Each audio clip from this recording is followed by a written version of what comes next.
Hey everybody, in this topic I'm going to explain multidimensional arrays, more specifically 2D arrays. It's an array made up of separate arrays. They're useful because they can represent a grid or matrix of data with rows and columns. Here's an example. I'll create a two-dimensional array of car names. The data type will be string. I will name this array cars. With arrays, they have one set of square brackets, but if you're creating a two-dimensional array, you need two sets of square brackets. The first set of square brackets is for the number of rows. Let's say 3 in this example. The second set of square brackets corresponds to the number of columns. If we have 3 rows and 4 columns, 3 times 4 is 12, so that would give us 12 elements. If you're initializing your 2D array right away, you don't necessarily need to set a row size, but you do need a column size. I'll just set the amount of columns to be 3, just something small. Okay, so let's fill in the first array. This first row will be cars manufactured by Ford. I'll add a Mustang, then a Ford Escape, then maybe a Ford F-150. Okay, this is our first array. I'm going to create a second array. After the first array, I'll add a comma. What I like to do, I like to organize my 2D array kind of like it's a grid. So now we have a second array. This next array will be cars manufactured by Chevrolet. I'll pick a Corvette, then an Equinox, and a Silverado. Let's add one last array.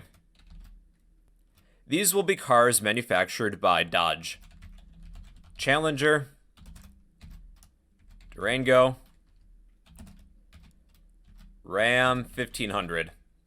Alright, now to finish this two-dimensional array, we will enclose all of these inner arrays with another set of curly braces. Then add a semicolon to the end. That is our two-dimensional array. You can see that there's rows and columns. In this example, each row corresponds to a manufacturer. So it's kind of like a grid, a matrix. Then if you were to access one of these elements, you need 2 indices. Just to demonstrate, let's display all of them. Standard output, cars.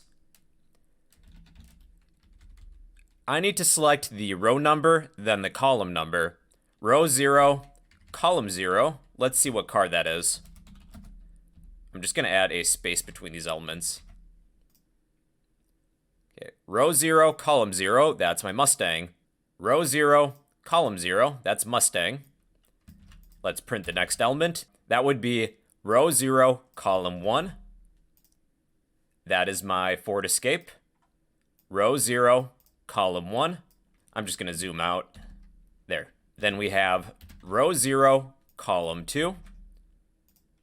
That's the Ford F-150. I'm going to display a new line character. Now we are on row 1. So let's copy these, paste them. Row 1, column 0, row 1, column 1, row 1, column 2.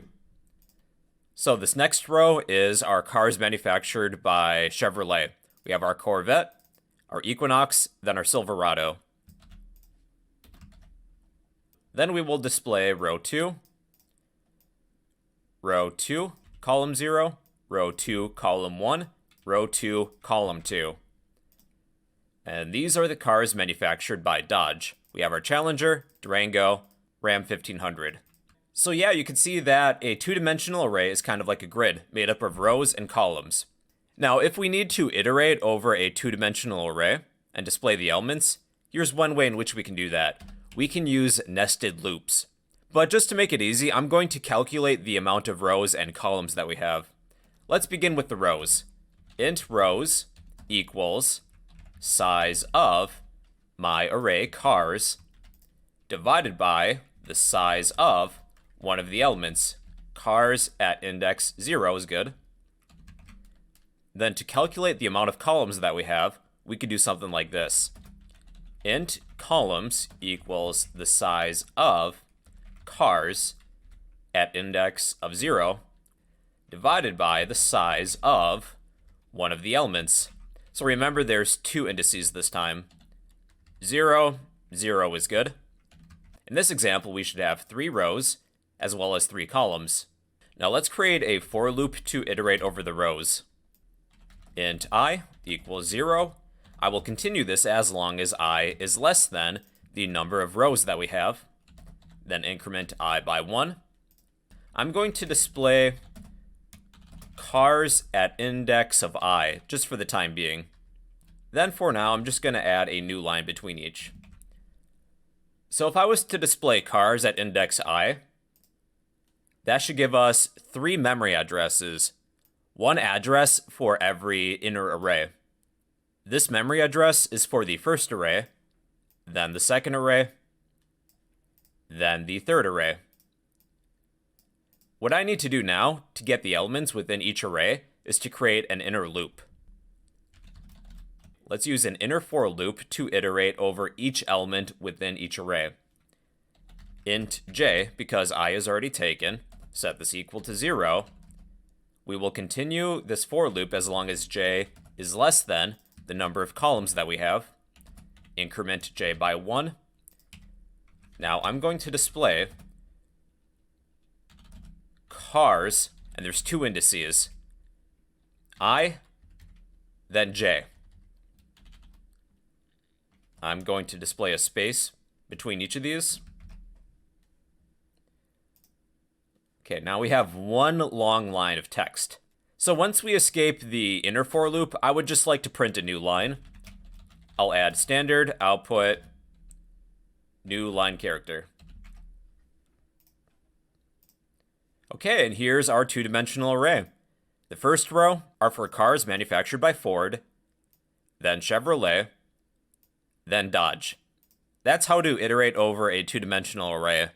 You have the outer loop that's in charge of the rows, the inner loop, which is in charge of the columns. So that's a 2-dimensional array, everybody. It's just an array where each element is its own separate array. You have 2 indices, the first for the rows, the second for the columns. To access one of the elements, you have to specify the row, then the column that element is found. So those are 2-dimensional arrays. Your assignment is to post a 2-dimensional array in the comments section down below.